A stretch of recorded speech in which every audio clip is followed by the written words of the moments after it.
Hey. Welcome, everyone. This is Richie Rich. Kaleidospoke episode.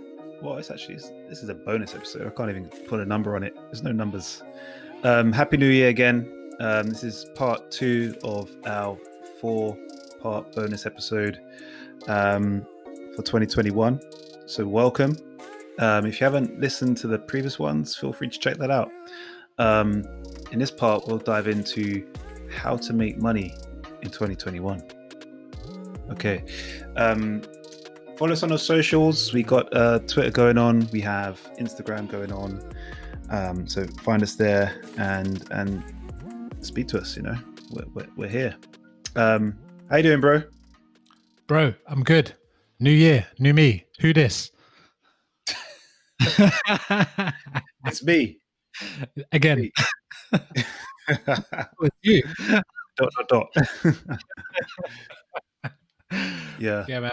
So the last episode, we tried to kind of just reflect on 2020, what a year it's been for everyone. So we kind of just start there.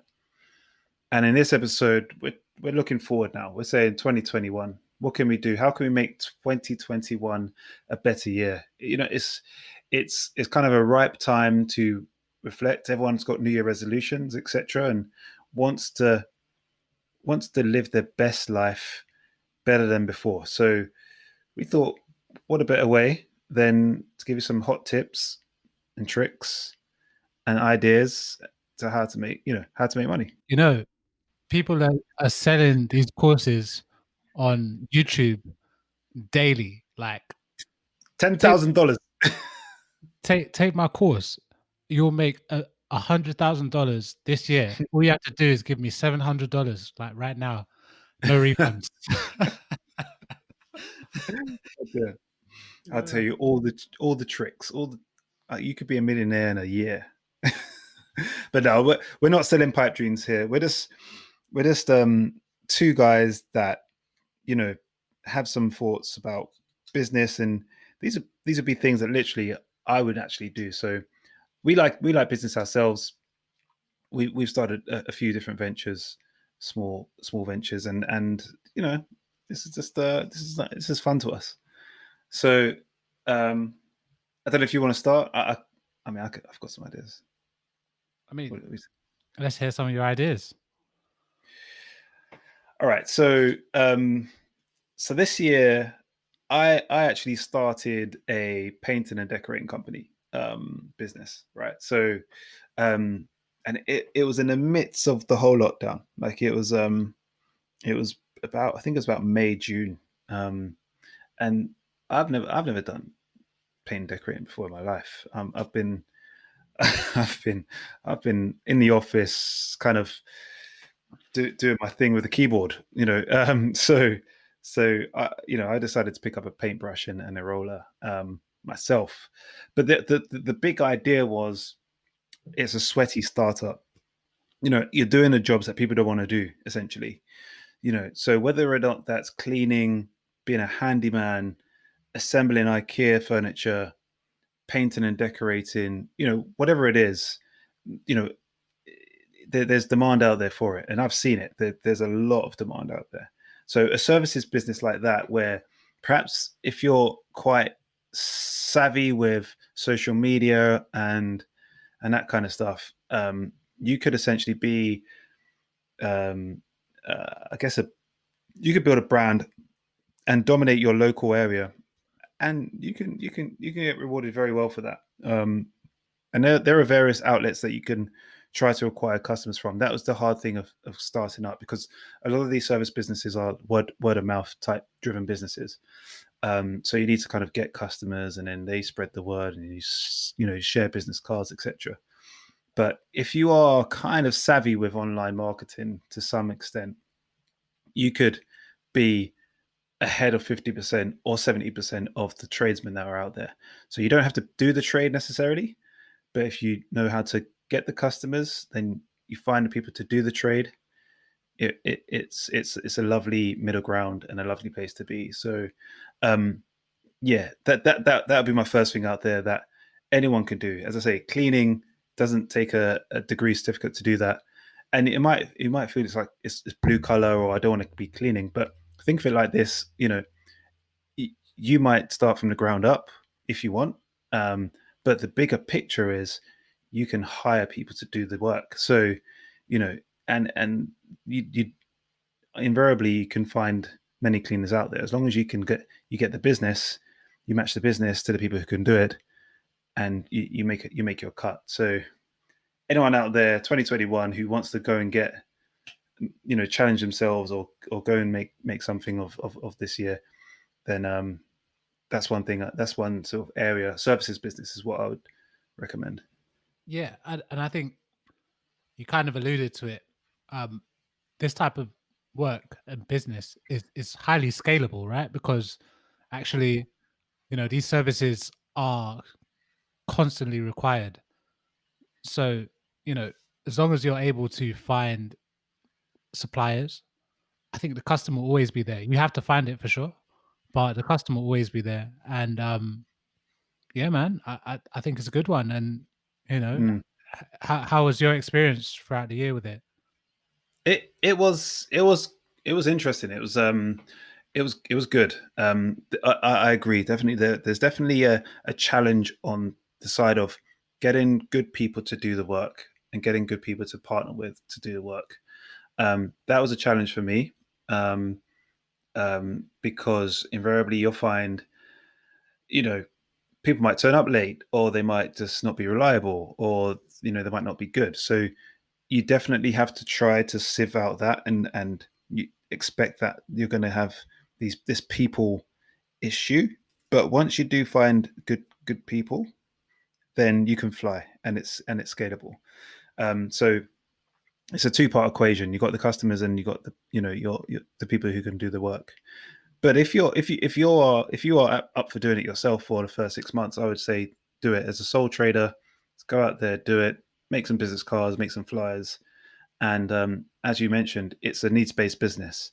Yeah, There's so many avenues that you can find customers to do this stuff. So sure. more and more as people stay at home, they need a cleaner, they need a decorator, they need someone to assemble their furniture. There's a lot of demand out there. Right. And what would you say would be like the absolute minimum requirements in order to kind of get started in this type of business? Uh, just have your head screwed on. Just there's it's not quite like, that's why I got into it, right? It's not quite like plumbing or being an electrician, Hmm. where you kind of need to be qualified for this work. You Right. don't need to be qualified. So it's low barriers to entry. But if you can brand yourself well and just be a reliable person, um, then that has value in itself. Yeah. Because there's a lot of guys out there that are not that reliable, and also there's a lot of busy tradesmen who are just too busy to get back to customers. Mhm. I've even had it myself, where a customer will call up and they say, "Hey, I just got this one room to do," and I'm like, it sounds like a headache, or it's so small at the moment I can't even fulfill the job because I'm concentrating on something else. So I'm not even going to call back, and that's other people's opportunity. So I would say there's plenty out there. Go and do it. Just pick up, whatever. There's different verticals, and get it done. And definitely focus on your Google My Business page. I think that's kind of undervalued amongst all the services businesses, because if you think about anyone that's searching for any service, right? Restaurant, it's Google Maps. If it's um, I don't know, give me an idea. If it's a glazer, it's Google Maps. Any sort of business, the local business, Yeah. Google Maps or Google will service you up. And so if you focus on that as a marketing channel, I think you do pretty well. Yeah. Yeah. And I think um you mentioned that having, you know, at least having a brand out there. So maybe just having a website will probably be of use to you, and Yeah. somewhere where, if you after you do some work, where you can have a small portfolio where people can look, and like you mentioned, be on Google's rankings and be on Google Maps. Um, that discoverability is priceless. Yeah, definitely. And I think, a website, you buy a website, buy a domain, godaddy.com, you put it on WordPress, you'll need a host, maybe SiteGround, could be Bluehost, many hosts out there. Um, Build a very simple website. You can even use Wix, which is even simpler. Um, Build a website, that's a presence. You don't expect to build it and calls will start flooding in. You need to do additional work behind the scenes to make that happen. And Yeah. even I was dropping emails, cold emails, and cold calls to estate agents or people who I thought could give me business. Yeah. Um, One other thing that I'd recommend as well is BNI network. That's kind of proved to be a good channel of leads, and it's a business networking thing. You meet up every week, and it's all entrepreneurs, and everyone's just trying to give you business, and you need to give them business. Definitely recommend checking it out as well. All right. Cool, man. Cool, cool, cool. That's a good one. All right. So the first one that I'll put out there is, you know, so obviously 2020 has seen a lot of people kind of staying at home, and for a good portion of the year, gyms weren't open. So, if you've got a passion for exercise and you're not shy in front of a camera, I mean, I think there are some opportunities to host your own classes via Zoom. And, again, this is highly scalable. And if your classes are pretty good, your following grows again. Um, some kind of social media presence is definitely required. But I think if you're passionate in this area of fitness, with everyone staying in, you've got untold custom, and actually it's a really good thing because, you know, group exercise is something that I really enjoy. And, I'm very happy to pay to be part of a group and do some exercise. It's kind of one of the ways that, I get exercise done. Mm, mm. So, currently, and I'll plug him in. Currently, there's an online boot camp that I'm involved in via Zoom. And you could follow him on Instagram. His name is at Diego Bags Camp. Bags has two G's. Um, and all he does for 45 minutes, you just do circuits. And, you know, I think for, again, anyone who's got a passion about working out, they will easily connect with other people that have a passion for working out, but aren't able to go to the gym because of restrictions or whatever it might be. And if you start off with charging per session, then eventually you can move into charging for a membership in which you know X amount of sessions are included, and you could kind of easily get a kind of mini online gym going. And Mm, minimum requirements for that are mm, a computer with a camera. mm, Literally a computer with a camera, um, potentially weights, but maybe you don't even need those. So it's great. And again, with most of these ideas that we're probably going to talk about, there is some focus on marketing because actually, you know, these aren't new ideas. They're not groundbreaking. Uh, yeah. you know, People have done them before and are currently doing them. So, a little focus on marketing gets you seen. You don't need to be seen by everyone, but if you get seen by enough people, you can have your little kind of section in the market and kind of scale your business from there. Once you kind of got your loyal customers in whichever avenue it is, you kind of leverage those and then think about expanding. But yeah, that's one of the ideas. It's a straightforward idea, uh, and it's for all those kind of adrenaline junkies, and there's a ton of us. So I think it's a good one. I like it. I think there's so much scope for this type of business, And again, it doesn't have to be huge empire to begin with, but if you just want to provide a service with and deliver that online. There's so many people, especially during lockdown. There was like a huge wave of people doing these home challenges, like these workout Oh challenges. yeah, yep. You know, um, and a lot of like sort of these classes came up then, and even the likes of Peloton, which is like a very high premium subscription business for cycling, that's going crazy because people are just locked indoors or they're working from home, and they just want to fit in a quick session and keep fit. So Yep. I think there's loads of scope there, and it doesn't. There's two bits to that. There's You could do it online, or you could do it in the local park. And I think those two, if you're a fitness person or someone who likes to, be a fitness coach or sees themselves as a fitness coach, those are two places where you can have a nice sized class, charge £5 a head or what have you, maybe even 10, 15, and just an hour of power hour. A power hour. Yeah, and I guess what is the draw about doing it online is that you're not limited to your country even. You know, you could have 50, 100 people paying £5, $5, whatever it might be, Mm. all around the world tuning into your thing. And yeah, super scalable, super scalable. As long as you're motivated, and I imagine if this is the line of work that you are interested in, you're probably a motivated person.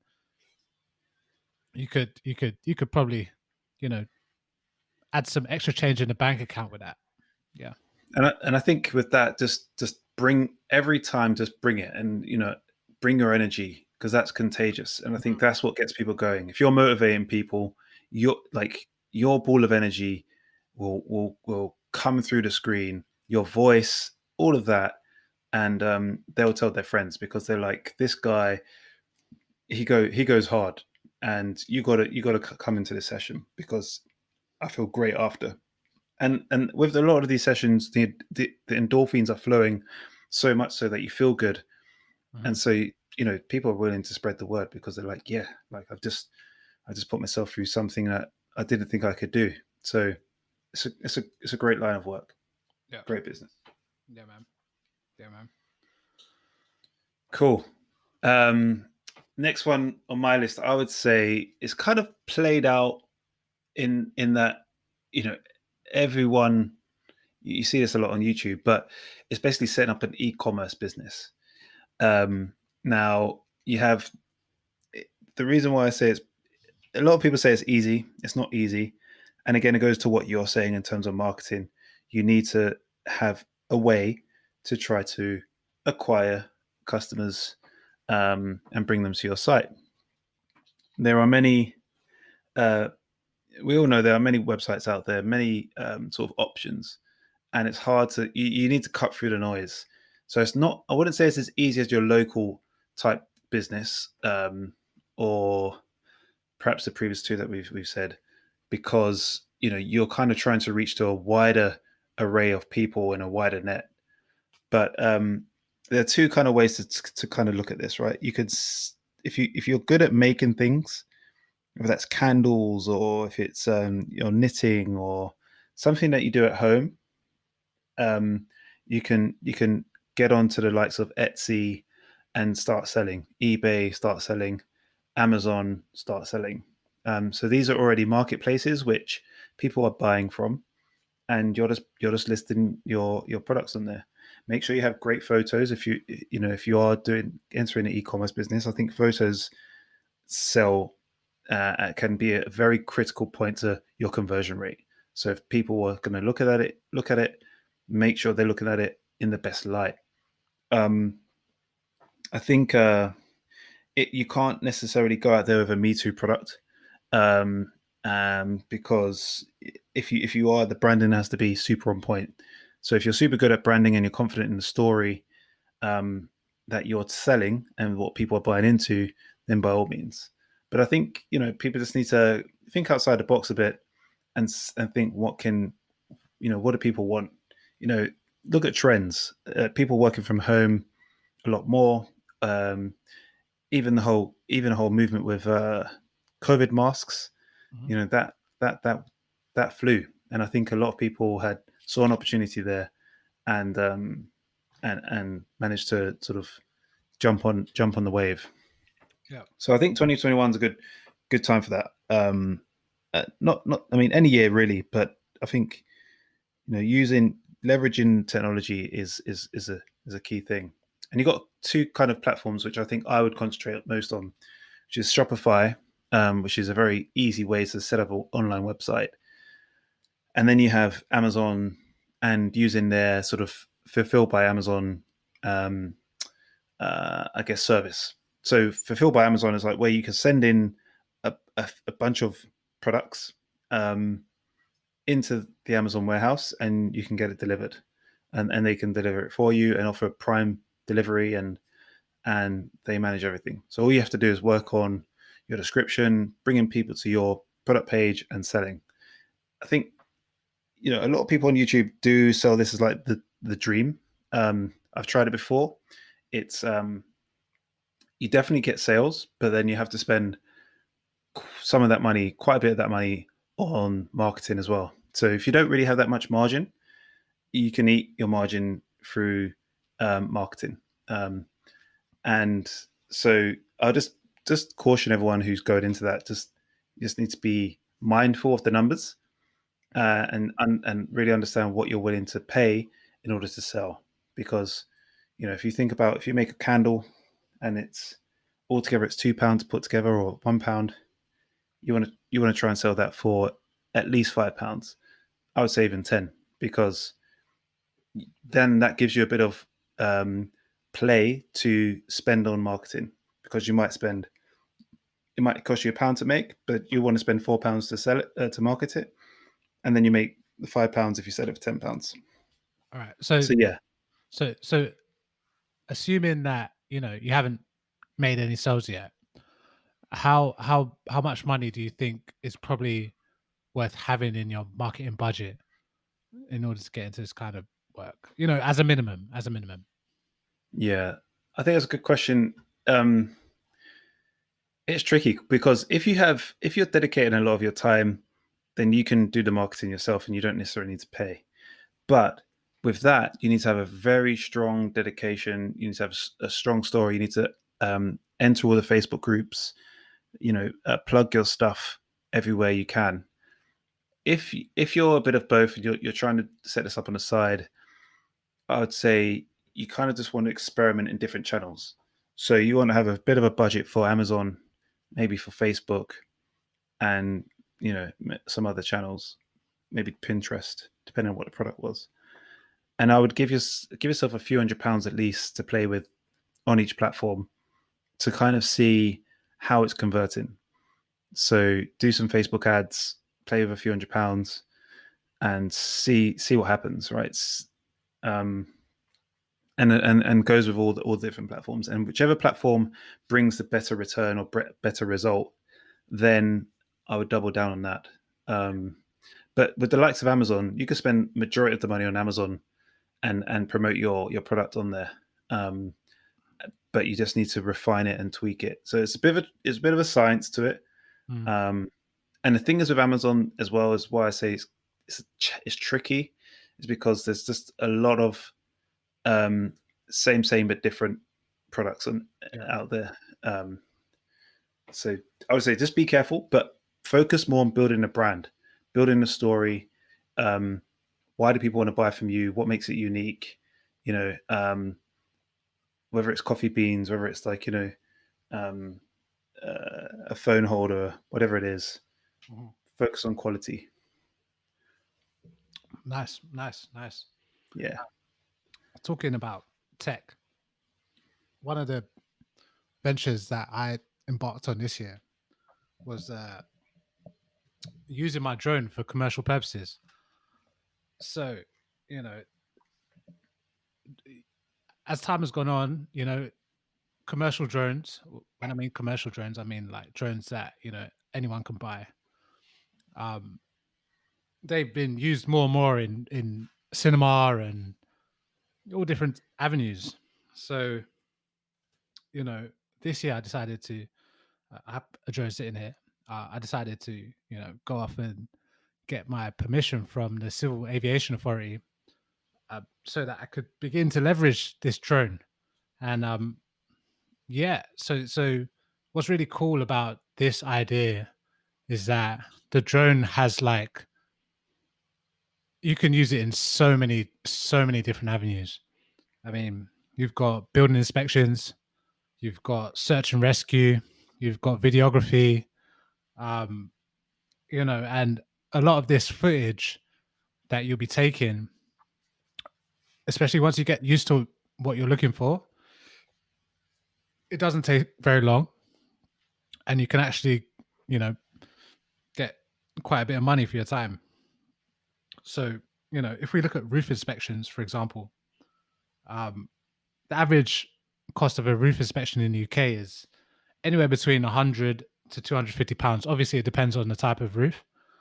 Um, and they usually take, for somebody to go up on a roof and do a kind of like a full spectrum inspection, uh, it's generally from an hour upwards. On with a drone, effectively, depending on um, you know how big the property is. You could have that inspection done within 20 minutes with one flight, effectively, and charge pretty much the same. So while the average cost of a roof inspection is 150 to 250 pounds, um, whether that's done by a man or a drone, that price doesn't really vary, um, which is interesting because you know if you manage to book in quite a few inspections in a day, and you're collecting this, say on average £200 per inspection, you can see how it really, begins to add up, and it really begins to be quite a feasible venture. Um, and then you're not just limited to inspections, doing inspections.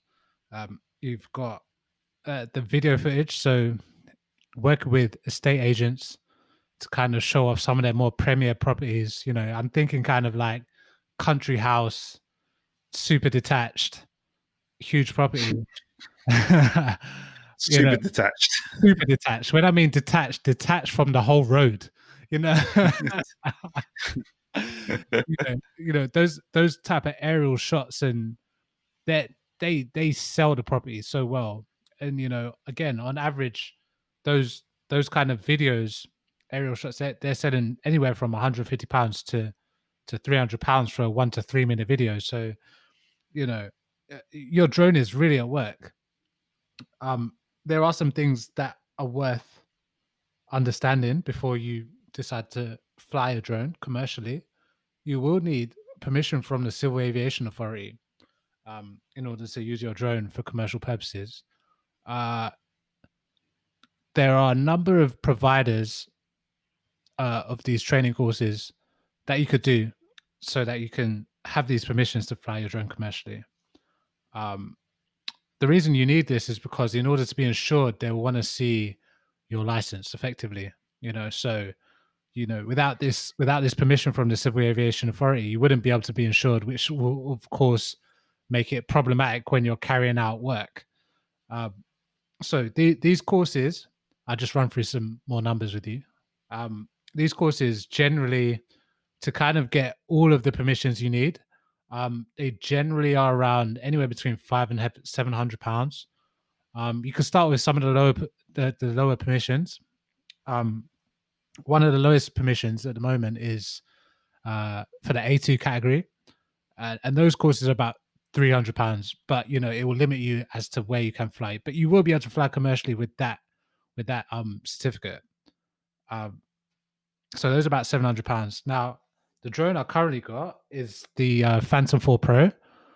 They currently don't sell them anymore on DJI because they've got the version 2, and that's it's quite an expensive drone. It's like, well, in terms of in the world of drones, it's not that expensive, but for anyone starting up this business, that drone's around about £1,500. But I think I picked up this one that I've got here for £800. But now, because technology is moving on, you know, there's a drones coming out all the time, cheaper, smaller, better features, better cameras. I mean, the Mavic Mini 2 came out not long ago, and that's about 400 quid, and it's more than capable of doing any roof inspection. It's more than capable of doing some decent aerial shots. So the kind of startup that you're looking with for this is maybe around 1,500 quid, but actually, you can recoup it pretty quickly. Again, it's part of a marketing thing. If you manage to kind of like, you could do some cold calling at houses. You can kind of plug in with other drone providers, drone services providers, and they might use you on a kind of subcontract basis. But you can kind of recoup your money pretty quickly if you're quite determined to get these jobs, and actually you could be in profit pretty quick. And I mean, some drones now, like the DJI Mavic 2 Enterprise, which came out, I think, I'm not even sure if it's out. I just saw the promo last week. Um, you can do infrared cameras with all heat signals and all sorts. So you can then begin to kind of like offer more bespoke services and charge a little bit more for that. So I mean, going forward into 2021, this is definitely a business I'll be involved in. Um, it's again super scalable, more drones, and you could even think about creating your own training courses so that you could effectively get more people around you that fly drones, and you could charge them. These training courses are generally high ticket items. They generally are in the kind of £500 figure. So once you've got all your permissions, you might want to contact the CAA and ask them if they would allow you to be a training provider. And yeah. I mean, there's a ton of opportunities in this sector, and going forward, we can. There'll be a ton of drones doing a lot of work that we don't really need to do anymore. So I think this is a great opportunity for that. Yeah. That's cool. I think that's definitely like 2021 and beyond. I think, and it's great how I think that type of business has a quick payback period. It will only take a couple of jobs to pay for your drone and training investment, Mhm. to kind of get your money back. What do you think to get your first customer? What do you think the steps that you have to do? Well, well, I think if you're going to go down the route of building inspections, I think a lot of it is going to just be that kind of like traditional canvassing, you know, um, and Where and to who? I think to residents at first. I think to just around your local area, um, just create a leaflet, drop them through the door, and I also think that potentially uh, contacting roofing specialists and letting them know that you've kind of got this service available, and you know you're fully insured.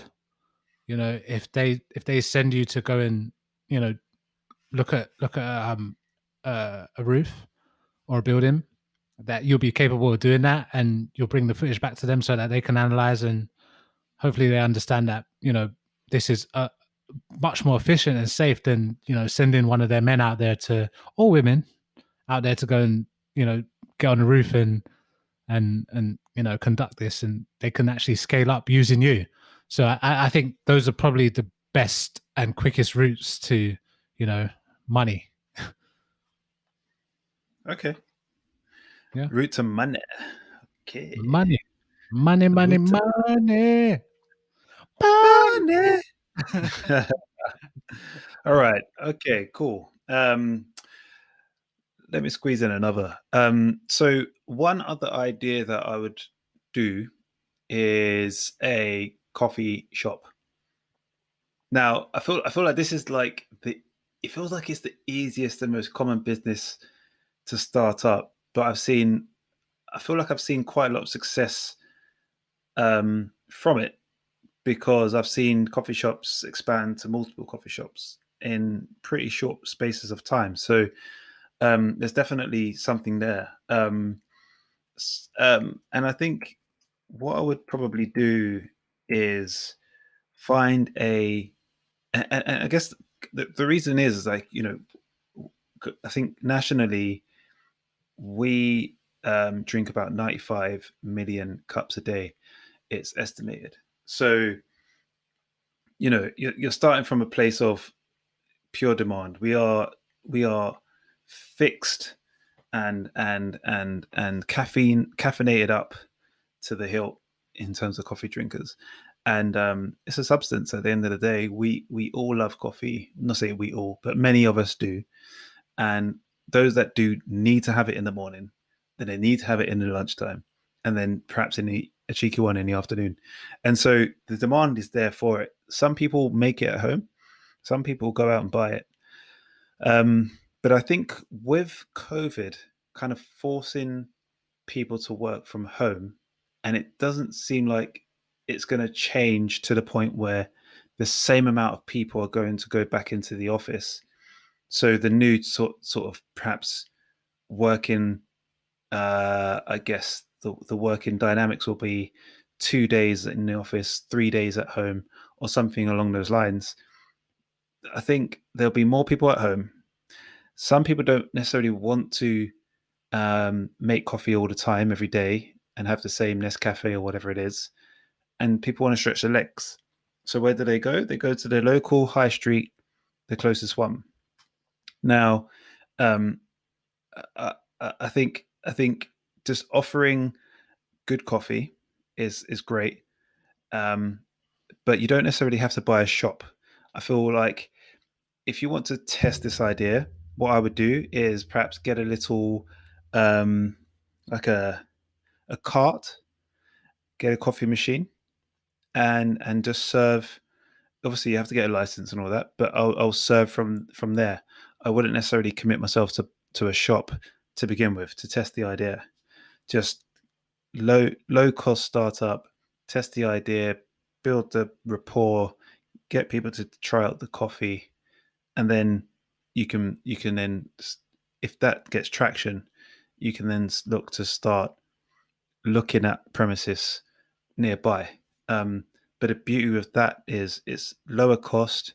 You can always sell the cart and the coffee machine if it doesn't work out. Um, and you could just and it gets you out.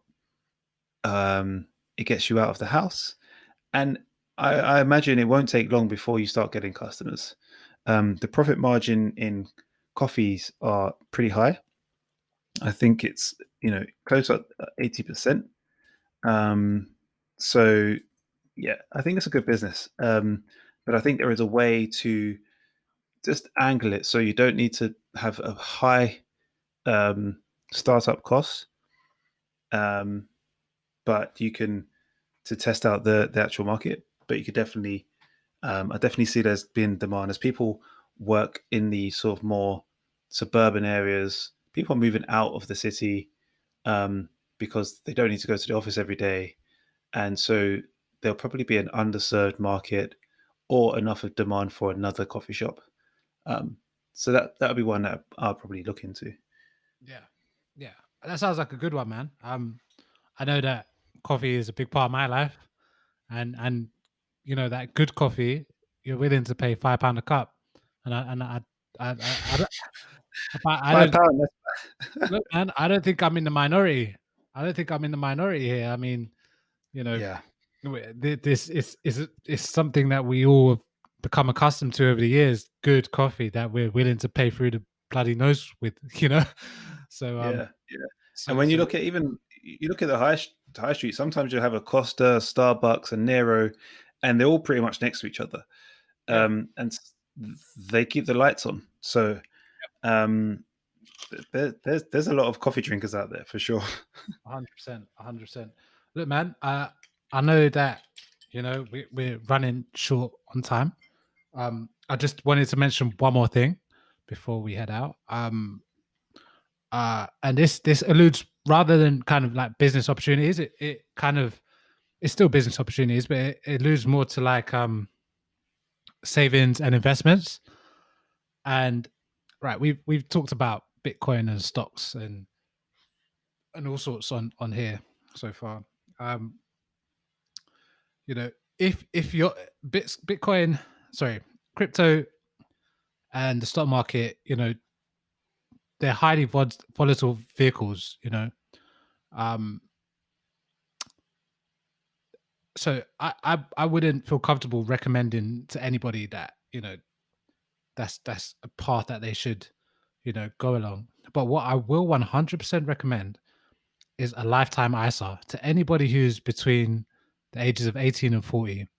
The reason I recommend it is because the government actually top you up 25% per annum on your savings. Now you could put a maximum of £4,000 in a year, and the overall maximum is £20,000 you can invest into this lifetime ISA, and then you can then use it for your first home if you're gonna, you know, if you're not already on the property ladder, or you can use it towards I think your pension, or you know, when it's, Pension, yeah. yeah. All right. So you know, 25%, pretty much risk free.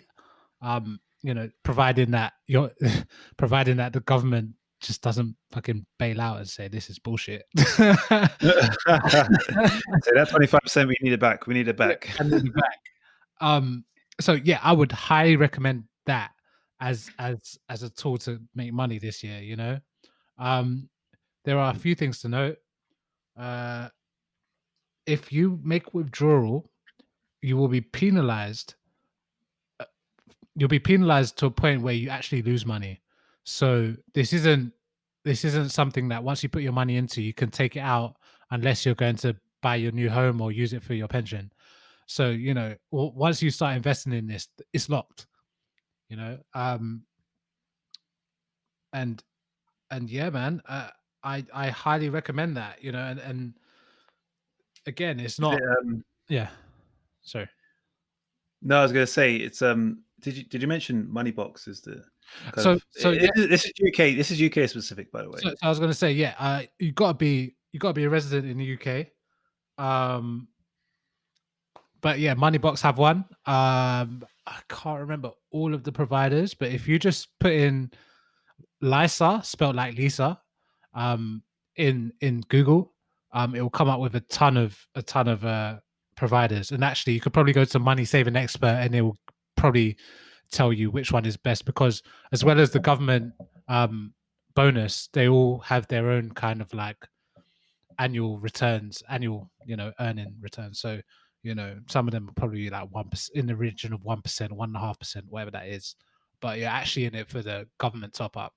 Um, and you know, that will help towards, you know, a new house, or, you know, when it's time to put down the work tools and sit back and relax, you know. So yeah, I just thought I'd squeeze that one in there because that one there, I think a lot of people could benefit from. Yeah, yeah, I agree. I mean, not. I mean, I say not many people know about it, but I think it's those that don't should definitely look into it. I think I only looked into it last year. Um, I think you mentioned it to me as well, and I was a bit late to the game. But it's definitely a great vehicle to utilize while it's still going, because who knows, the government might not do this for forever. Unlikely, they might do it for a few years until there's a change of government at some point. So Well, actually, it's interesting you say that, because like the help to buy ISA, that's done now. You know, I think they had a similar deal where they topped you up 25%. So if you had a help to buy ISA before they cut it off, then they'll still honor your 25%, but that's no longer going. So again, right, again, yeah, with the lifetime ISA, it's probably best to get on it as soon as possible. ASAP, ASAP, yeah. And I think in general, if you kind of want to make your money work harder for you, if all this, you know, creating a business in 2021 doesn't necessarily resonate with you, you know, invest in a little bit of your savings into the stock market. Could be a good could be a good bet. It has proven to be. If you look at the returns over 50 years, 100 years, and so we could do a separate session on that. But there's definitely something to look into. Open up an ISA, a stocks and shares ISA. I think the annual amount that you can put in is like 20K, or sort of 20 odd K, and it's tax free. So any sort of profits that you gain from that are tax free. And what I would say is just check out, some funds, and two ISA providers I would look at is iWeb and IG Index, and also Hargreaves Lansdown. Mm. But yeah, I think stock's done well recently, and I think it's a good bet to have in your portfolio. Yeah, man. This is an interest that both yourself and myself have. So I think at some point going forward, we should definitely have like a kind of conversation about what we think is going to be hot, The next Tesla. the next Tesla. And there'll be many. So I think that would stay tuned. There'll probably be, for those that are kind of looking for like they have this appetite for risk, and they kind of want to play the market a bit. I think we'll do a podcast on that, and have fun with that. Dive deep. Mm-hmm. Okay, cool. Well, I think that wraps it up. That's 2021. How to make money, part 2 of 4. Yeah, I think that's where the smart money is going to go. What are you going to do for 2021? Is that a question to me? Maybe. See you later, people.